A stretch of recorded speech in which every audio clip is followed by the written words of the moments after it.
nous sommes déjà ravis que la femme soit mise à l'honneur par rapport à la bourse qui est offerte par la Fondation L'Oréal.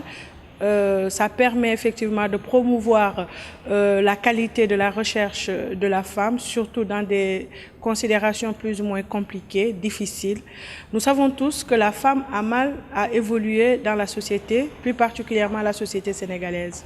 Elle doit cumuler différents facteurs, la famille, le ménage, son foyer, son époux, ses enfants, le travail en sus qui vient constituer une plus-value.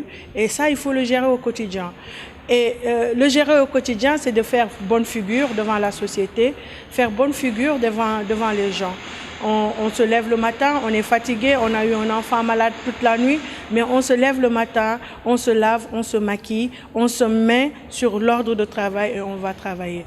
Et donc, je pense que cette bourse va permettre à nous, enseignants-chercheurs, aux doctorants ou aux personnes postdoctorales qui se trouvent dans une situation postdoctorale, de pouvoir faire avancer, bien sûr, leurs recherches. Pour moi, les critères sont plus ou moins contraignants.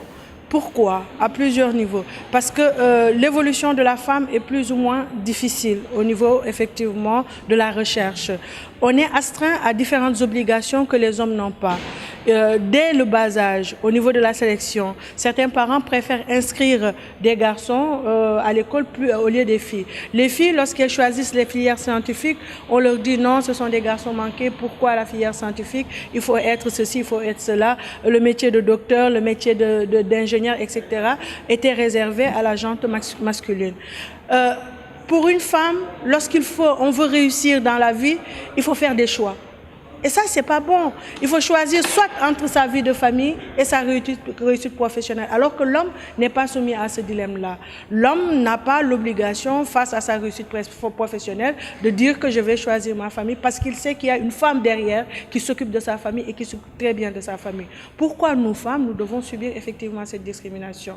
Alors, pour éviter cela, nous demandons effectivement à la Fondation L'Oréal de revoir certains critères d'attribution, notamment l'âge et puis surtout la langue relative effectivement aux publications qui doivent être fournies par les femmes chercheuses sénégalaises. Moi, je pense que le ministre de l'Enseignement supérieur, je ne le dis pas pour lui jeter des fleurs, hein, parce que je suis syndicaliste, au-delà d'être enseignant, je suis syndicaliste, je suis membre du SAES. Mais je pense qu'il y a eu pas mal de progrès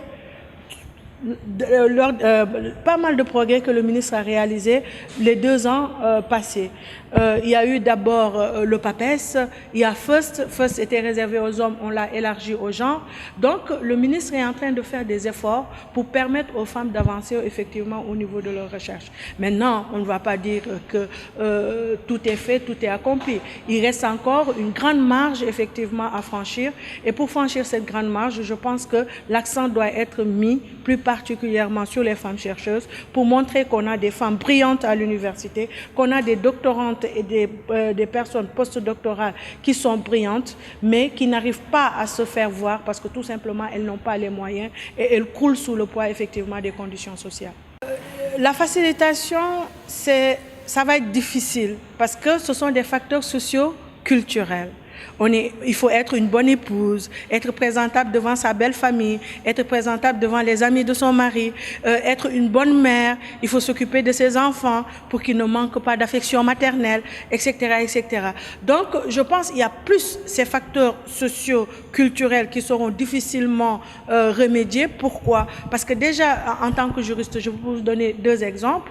Le premier exemple, c'est par rapport à la puissance paternelle. Dans nos sociétés, les religieux ne veulent pas entendre parler de l'autorité parentale. Or, on sait que depuis effectivement l'émancipation de la femme et l'accès au travail, les femmes s'impliquent davantage dans la gestion du foyer, de telle sorte que la notion de puissance paternelle doit être revisitée pour le compte effectivement de l'autorité parentale.